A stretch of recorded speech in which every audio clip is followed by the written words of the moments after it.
The CDC has now recommended that no gatherings with 50 people or more be held in the United States for the next 8 weeks, which basically means the end of all sporting events, all movies, all entertainment industry events. It means the end of going to church in any sort of large numbers or synagogue in any sort of large numbers.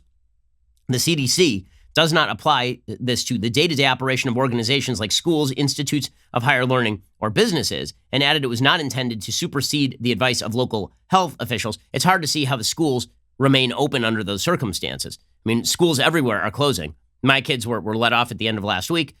LAUSD was let off at the end of last week. The New York school districts have now all been let off. Schools across the country are being closed for this thing. And that is, I would assume, all the way until the summer at this point. It is March.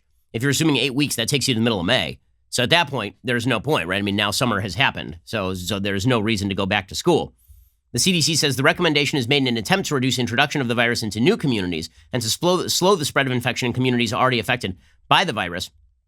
The CDC urged people to take care with even small gatherings. They said events of any size should be continued if they can only if they can be carried out with adherence to guidelines for protecting vulnerable populations, hand hygiene, and social distancing. When feasible, organizers should modify events to be virtual as well. So basically, the end of social life in America as we know it. California, the state has already told residents 65 and older to stay home completely. They're now calling for everybody above the age of 65 to shelter in their homes. Massachusetts is already moving to ban dining in bars and restaurants beginning on Tuesday, effectively closing Boston's bars for St. Patrick's Day. Puerto Rico is setting some strict measures in the United States, imposing a 9 p.m. to 5 a.m. curfew and closing non-essential businesses.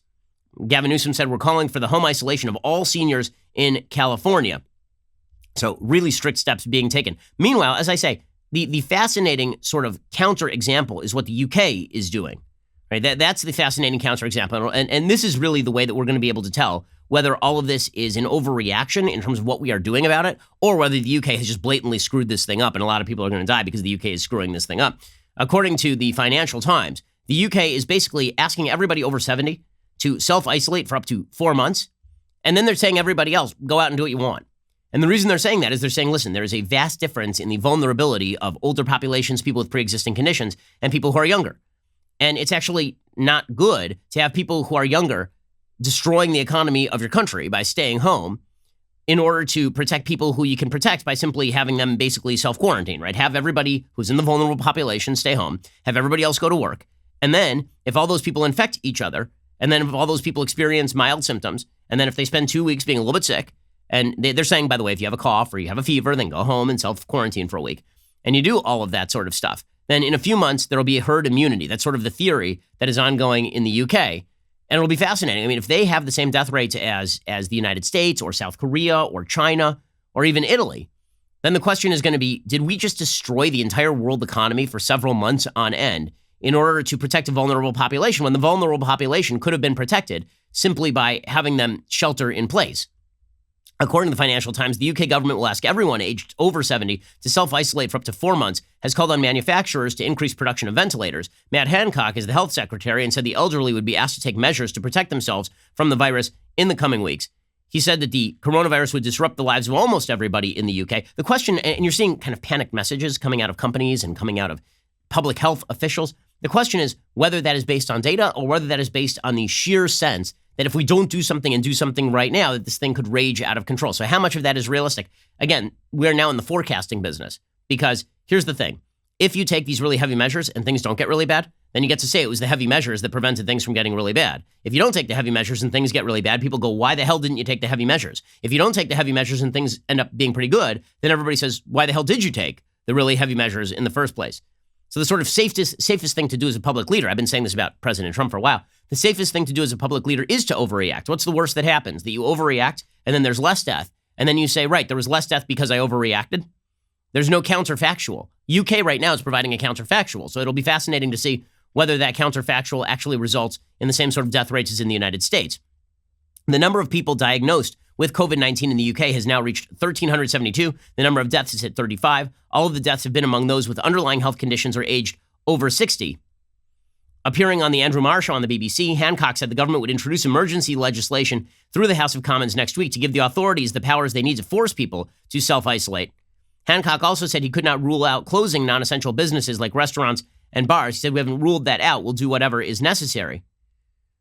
But the sort of differentiation between the age groups here, again, it provides a fascinating counterfactual to the U.S. reaction, which has basically been on the order of South Korea or China. And yes, we are reacting faster than the Chinese did. We are reacting much faster than the Italians did.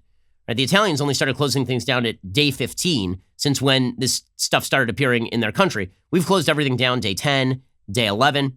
Now, this is going to have significant ramifications for the economy, of course.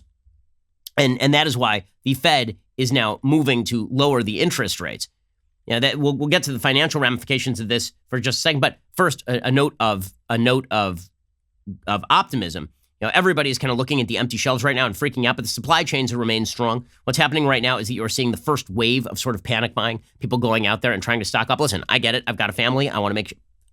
I'll be honest with you. I told my wife 2 weeks ago to go and stock up. As soon as this stuff started hitting the United States, I said, listen, I think this is going to be a problem. Go and stock up. So our fridge is full. For people who are not, they're panic buying right now. But don't worry, that stuff will be restocked. All the idiots out there who are saying things like, this is what a capitalist economy looks like in times of crisis. Yeah, and this is what a socialist economy looks like all the time. The difference is that there's going to be milk on the shelves tomorrow morning thanks to capitalism. There will be Purell back on the shelves this week thanks to capitalism. Right? Thank God for capitalism. Thank God for supply chains. Thank God for free markets. The New York Times is reporting the aisles and aisles of empty store shelves give the appearance the United States is running out of food, but the nation's biggest retailers, dairy farmers, and meat producers say that isn't so. The food supply chain, they say, remains intact, has been ramping up to meet the unprecedented stockpiling brought on by the coronavirus epidemic. Even so, shoppers can most likely expect to see some empty shelves intermittently as the nation's networks of food producers, distributors, and retailers are stretched as never before. Industries calibrated to supply consumers with just enough of what they need on a given day cannot keep up with a nationwide surge of relentless shoppers. Basically, there's a rush on goods. But folks, don't freak out. Again, as long as you have enough food or enough resources to go get takeout for the next 3-4 days, then you will be fine. Right? You don't actually need to stock up as much as everybody is. But people who are buying like water bottles and freaking out about, okay, the water supply is not getting shut off. Guys, if you have to rely on your stock of water bottles, we are so screwed, you ain't going to live, right? I mean, if they shut off the electricity and the water, that is a whole different sort of thing, and no one's talking about any of that, right? If you're talking about stocking up, really you should be stocking up on meat, right? Maybe some dairy products, like the stuff that has a shelf life, but the sort of panic buying of things like water is the number 3 panic buying item. Don't be an idiot. Okay, water is not running out, guys. It comes right from your tap. It's free, right? Worst comes to worst, you're going to be able to have water. I understand buying rice and dried beans, right? That makes some sense. Buying pasta, right? That makes some sense. Although, again, that stuff is going to last on the shelves for a long time. But it's fascinating to watch as this sort of stuff. It'll be okay, right? All that's going to happen is going to be okay.